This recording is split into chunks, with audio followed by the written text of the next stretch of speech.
Health Monday, we're joined by Jared this morning, pharmacist at Marble City Pharmacy. Jared, good morning. Good to have you with us, sir. Good morning. Happy Monday. Well, happy Monday to you too. And we're talking about something today that I can get us started on. It's called gastro. Gastroparesis. How about that? Same to you, buddy. That's right. Well, gastroparesis, I chose this morning because this is really common among our patients. And gastroparesis, normally when you eat, your stomach muscles contract. They send what you've eaten into your small intestine where it's absorbed. In gastroparesis, that process basically stops. You have food that's sitting on your stomach that doesn't pass into the small intestine. That can cause all kind of problems. So there's a process called GI motility. That's just a fancy way of saying your muscles in your stomach contract, get rid of the food. In gastroparesis, that's either stopped or totally slowed down. So there are symptoms for this, right? Oh, there are symptoms. Unfortunately, you might imagine what some of them might be. First of all, nausea and vomiting. If your food gets backed up in your stomach, it's got to go somewhere, right, if you continue to eat. A lot of people, as you might imagine, have bloating or pain in their stomach.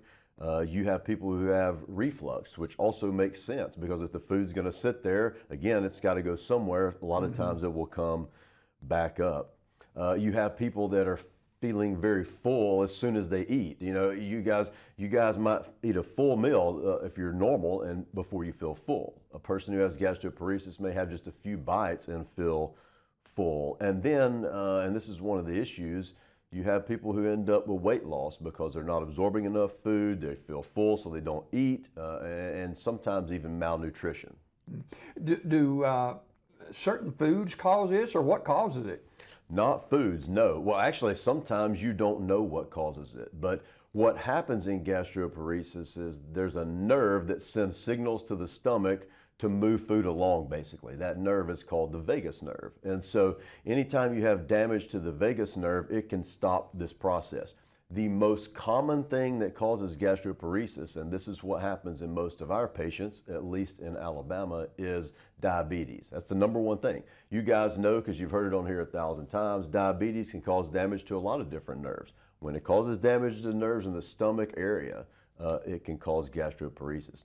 A second thing would be surgery or maybe even radiation to the stomach area. Sometimes you can accidentally cause damage to that nerve with those things. And then this will make sense to a lot of you. There are certain medications that can greatly affect GI motility, mainly opioid pain medicines. And you guys know that the more of those you take, the bigger problem you have generally with constipation. Some of that is because it's slowing the process of food emptying from the stomach to the small intestine. So what would be some of the possible complications of this? How serious could this be? Well, it's going to be very serious. One of the biggest things, if your food continues to sit in your stomach, it becomes harder and harder and harder, right? Sometimes they can form a mass called a bezoar. I don't even know if I'm pronouncing that correctly, but just imagine a hardened mass in your stomach. That causes all kind of problems with, some of which we already discussed, or reflux and such. But the biggest issue with that is it can completely block at times food pass into your small intestine. So if that happens, we have a serious medical problem there. Other complications would be loss of fluid, sometimes dehydration. That would be for the person who's, of course, vomiting repeatedly, right?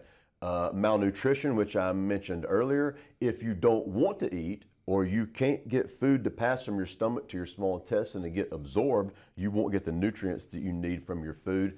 And then something that you might not have thought about is difficulty controlling your blood sugar. This would be a problem for a person, particularly in diabetes, because if you can't predict when food or how much food is going to move from your stomach to your small intestine, then you can't predict when to take your insulin. You can't predict when your sugar is going to be low or when it's going to be high because you don't know when the food is leaving the stomach and going to the small intestine. So those are just some of the things, but you can see how it can be a pretty big deal. Yeah, and what you've talked about mirrors a lot of different problems you might have. So how is this diagnosed? Yes. I'll go backward then, since you said it like that. It can mirror a lot of different problems. One of the things they do in some patients is an endoscopy. A lot of you guys know what that is. It's just when they put a tube down your throat, right, to be able to look into your stomach and the very tip of the small intestine. When they do the endoscopy, though, they're basically looking to rule out other things that are similar.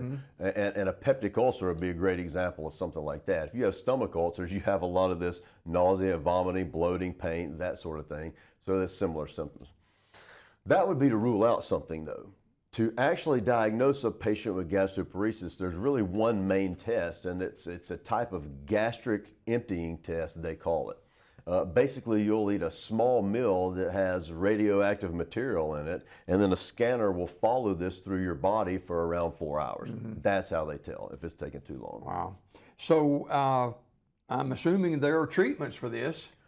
Well, there are treatments for this, but they've all got their challenges. The main medicine that's used for this is a medicine called Reglan. That's the brand name. The generic name is metoclopramide. It's been around forever.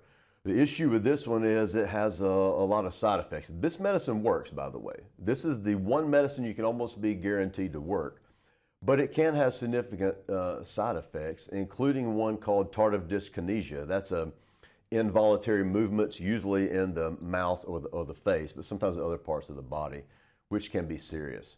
There's another medicine they use that sometimes works. It's an antibiotic called erythromycin. You older people may remember that. We used to use that particularly decades ago all the time. Still available. The complication with that is a lot of times it causes diarrhea. So we got one medicine that really works with some complications. We got another medicine that might work with some complications.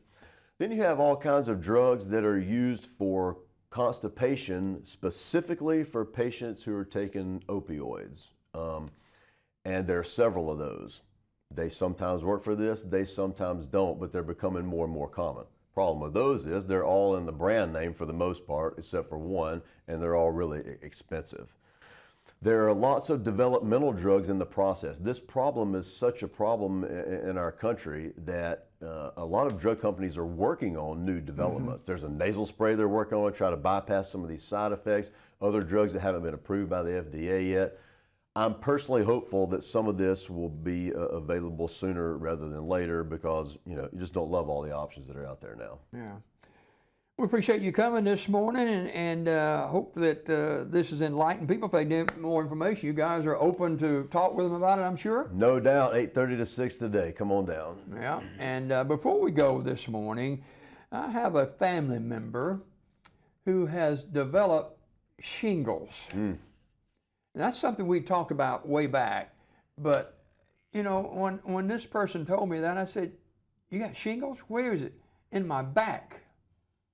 And it's horrible, the pain that they suffer, man. No, it is.